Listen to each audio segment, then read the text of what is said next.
Шашымды жинап қойып ютубқа сал. Қойш? Иә. Мақтанып қалайық та мақтанатын жеріне. Адамның басы самай төмен жақ буыны. Неше алты деп ойлайсыңдар? 88.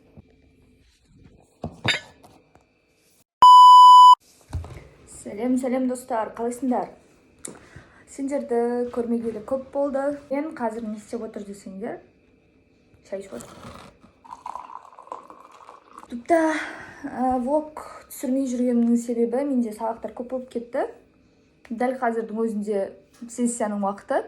Мен сондықтан да сендерге ютубқа қайтадан қауышып отырмыз. Менің сөз саптауым дұрыс емес достар. Сол үшін айып етпейсіңдер. Ыстық. Тілімді күйдірдім. Өздерің көріп тұрғандай менде осенний вайп. Менде новогодний стакан жоқ. Так что осындай мен ішіп отырмын. Жарайды. Для показухи басқа стакан алып қойсам. Жалпы сендермен просто сөйлескім келген. Бірақ ойым өзгеріп қалды да, жалпы влог түсірейін дедім. Мынандай стакан алып келдім, достар. Бізде сессияның сезоны басталып кетті. Сессия бізде 20-сы күні басталды. Бүгін 23-ші. 20-сы күні биохимиядан сессия болды. Ол сессиядан мен неше алды деп ойлайсыңдар? 88. Мақтанып қалайық та мақтанатын жеріне. Ал бағалардың бәрі нормальный болып тұр. Енді ертең бізде 24 күні сессия. Тағы біреу хирургия деген сабақтан. Хирургиялық стоматология деген сабақтан. Печеньемен шай ішеміз. Жалпы дайындығым, ертең қалай болатынын көрсеңдеймін. Көбісіне қызық қой. Осы ешкім жақсы көремін. Осы жерде айта кетейін, біз бірінші семестр, екінші курстың биохимия деген сабақ өттік, хирургиялық стоматология, терапиялық стоматология, сосын гистология, ИКТ, сосын физкультура деген сабақтарды өттік. Соның біз 4 сабағынан рубежка тапсырамыз. Сессия тапсырамыз. Биохимиядан жалпы жазбаша сессия, ал хирургиядан тест пен практика, терапиядан да дәл солай, ИКТ-дан тест. Болды сол, жалпы 6 сессия деп те айтса болады. Ал гистология мен физкультурадан бізде дивзачет. Дивзачет дегенді түсіндіріп кете салайын. Дивзачет дегеніміз жалпы рубежка мен күнделікті бағаң екеуі қосылып, соның бағасы шығады, сессия тапсырмайсыңдар. Менде ертең сағат сессия 12-де тест болады. Тест 50 сұрақтық. Жалпы хирургиялық стоматология деген ол тісті жұлу деген сияқты сондай ем шараларын өткізеді. Тіс жұлу, еще түрлері бар, оның челюстно-лицевой хирург деген бар. Олар неге? Беттегі, если ақаулар болатын болса, бетте авариядан ақаулар болатын болса, соларға жауап береді. Оны білетін шығарсыңдар көптен. Ал бір коммент оқып қалып едім, осы стоматологияға келген кезде суретші болуың керек па, типа сондай сенде сурет салу өнерің болу керек па деген сұрақ болды да. Мен соны айтып кетейін сендерге осы жерде. Суретші болу маңызды емес, стоматологияға түскеннен кейін өздерің суретші болып кетеді дегенсіңдер. Мен соны түсіндім. Мен қазір сендерге өзім суреттерімді көрсетемін. Мысалы мынау хирургия стоматологияда біз осыларды өтеміз.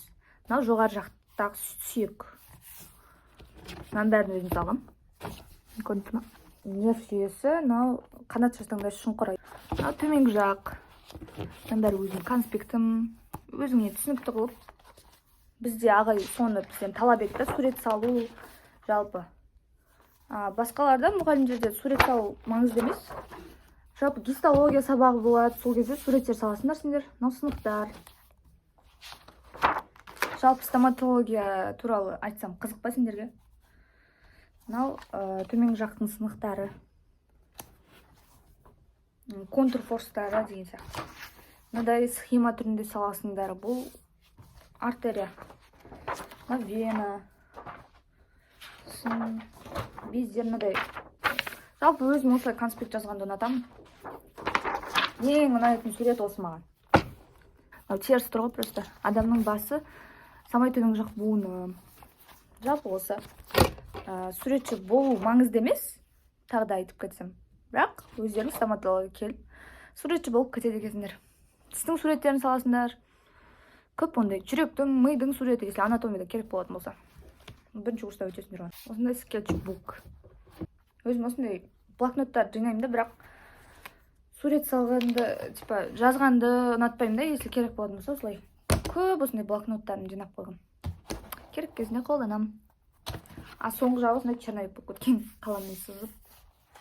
Бізде осындай хирургиядан база бар. Осындай тест бойынша жаттаймыз.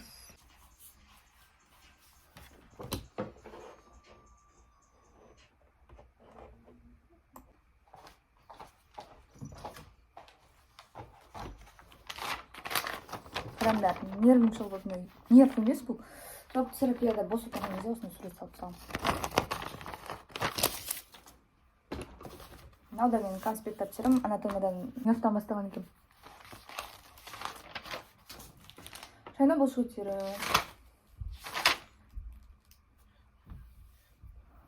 Мында бар.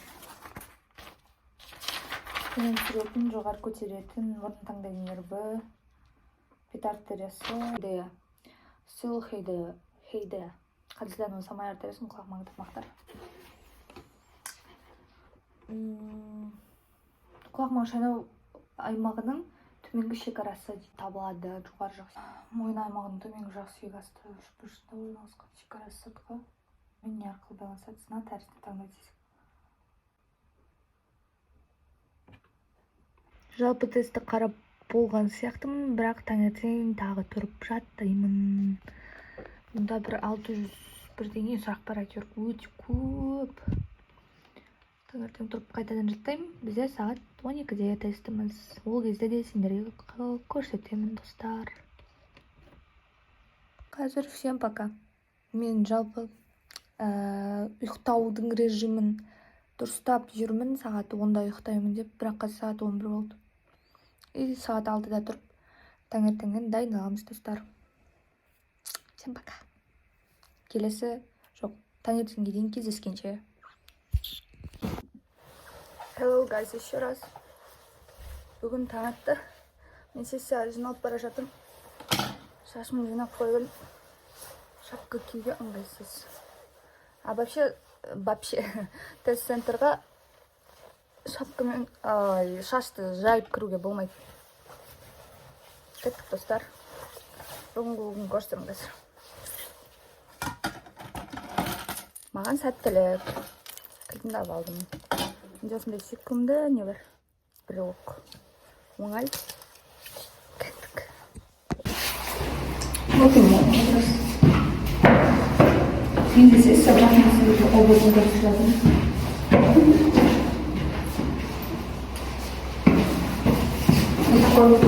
Сумка. Вот такая вот сумка.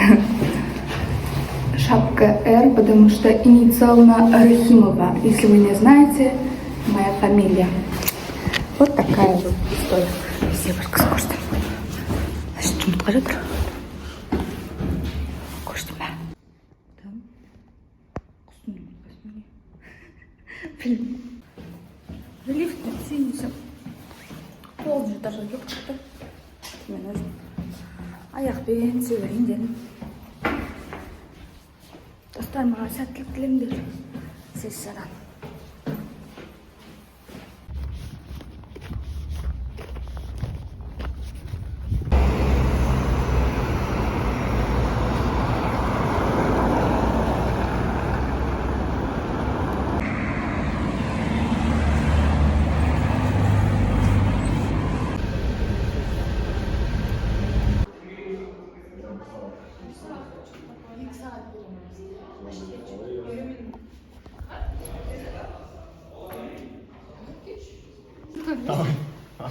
Давай. Где? Давай пока. Рахмет. Где? 20 минуттан кейін сессия.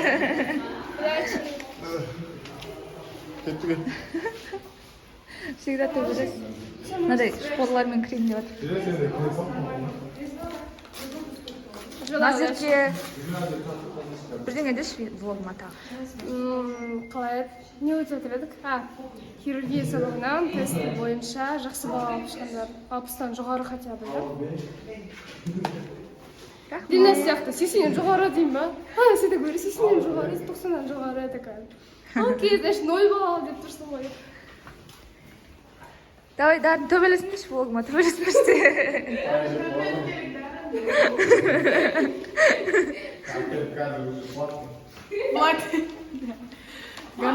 Да, сен гонорарыңды төлеймін. Вот төбелесіп отыр.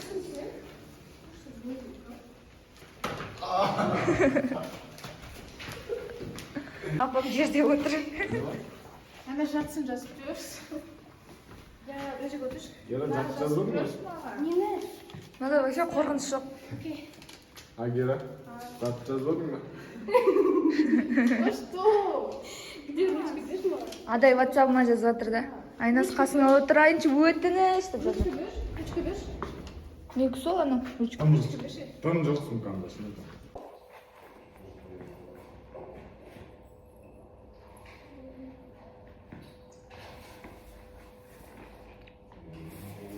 Мынау жалпы терапия кафедрасы. На вагоне носки несешь? Көрсет давай, көрсет. Сәлбек лауыз. Өзі. Газовочка бар ма? Мына жерде терапия кафедрасы. И ода настроение жоқ, түсініңдер. Здесь тоже. Дарын неше аламын деп отырсың? 56. Вера, 50-ден жоғары 60 айтшы. Неше аламын деп отырсың? 80 аламын. Ай, 50. Басқалар қайда? Сен неше аласың? Әкел. Білмеймін досым. Сіз неше аласыз? Былай тұр. Ой. Мен 70-тен алсам. Өтірік айтады. Өтірік айтады. Неге өтірік айтады? Бір-екі сөз айтып жіберіңіз. Бізде осы хирургия мен терапия 2-ті қалды ма? Негізі қатты қиын емес хирургия, бірақ терапиядан қорқып отырмын. Терапиядан қорқынышты. 2-тіден өтеміз әкелді. Удачи, вы пройдете. Нұрай келді. Сессиядан қанша аламын деп ойлайсың? 85 плюс. Все равно ашық болды. Опан, Қайсы? сессиядан неше аламын деп ойлайсың? 75. Дарын сен? Нифига десейші. Білмеймін. Примерно. Яғни 80 шығар. Таня жазып жатыр.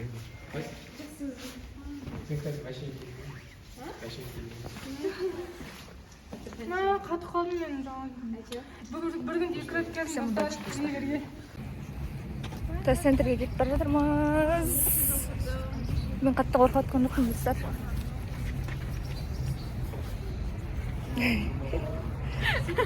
Мен неше алатынды айтайын ба? Давай. Айтшы десе. 100 аламын. 100. Сюрприз парольдарын жазып алыңдар. Номер неше екен білмеймін ғой мен.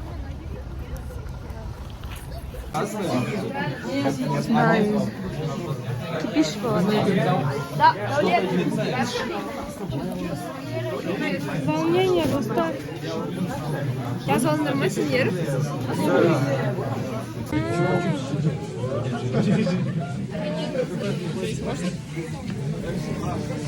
Нам страшно. Нам страшно. Адай. Неше аламын деп ойлайсың, айтшы. Мен ба? Примерно 50-дің плюс-минус 50. Плюс-минус. Он сегодня Тедди. Қандай дейсің? Таня, неше аламын деп ойлайсың? 50-ден аста кет. Шүкір денсаулығын. Сен іргесіңдер ме? Мына қыз неше алды? 70 алдым. 80. Мен сіңешімен сұрай тұршы. Жарай. Бірін сұралайыншы. 88. Қанша? Айт давай. Қойшы. Жарайды. Давай, Нұрай. Tüy mınalarday. Ben 88 aldım dostlar. Қазір біз Деканат не гимназияны работает. бәріміз бірге барайын деп жатырмыз. Да, мне сейчас там сказали, не работает. Таксидеміз достар. Телефон алып. Тасың ешкім айтпайды. Нені? Қарсы бір қараш. Затты? Просто влогқа түсіп жатырмын. Сен қашан қайтасың, Айназ? 30.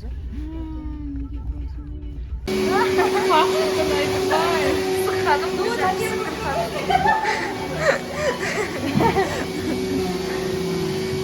Вот достар. Biz Dilnazdың үйіндеміз достар. Жатырмыз. Айназ, бүтінші бір жерде жүресің ба? Сен айтайын деп тұрмын. Сұрпайды. Бүгін ұйықтауға келдім достар. Кірім беремеш. Мен жақындатамын. Опан ханым пысық. Данияр. Ол көрем ағай блогында деп. Пожалуйста. Заблокировать это.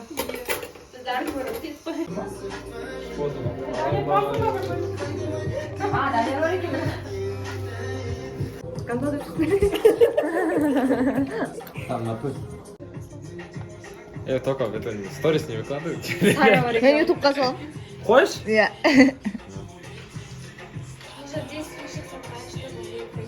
Да? Да. За 1 минуту должен угадать слово. Ты фишку что ли уронила? Кто я dedim.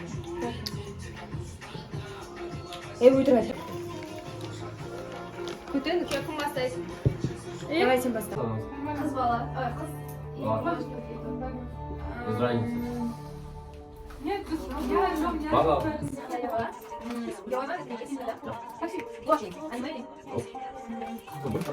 Neuer Mensch, die macht.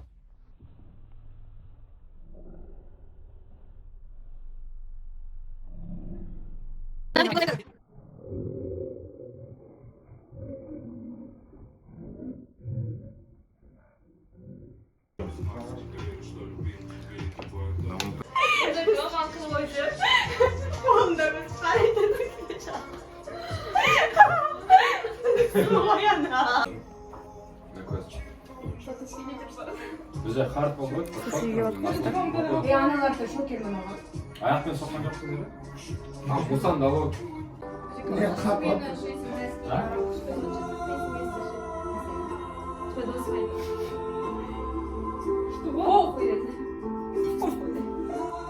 Что это типа? Как он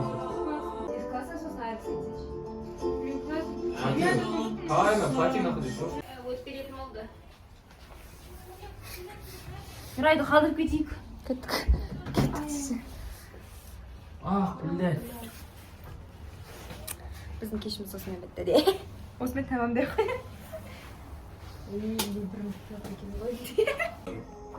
На косточку. Бізде хард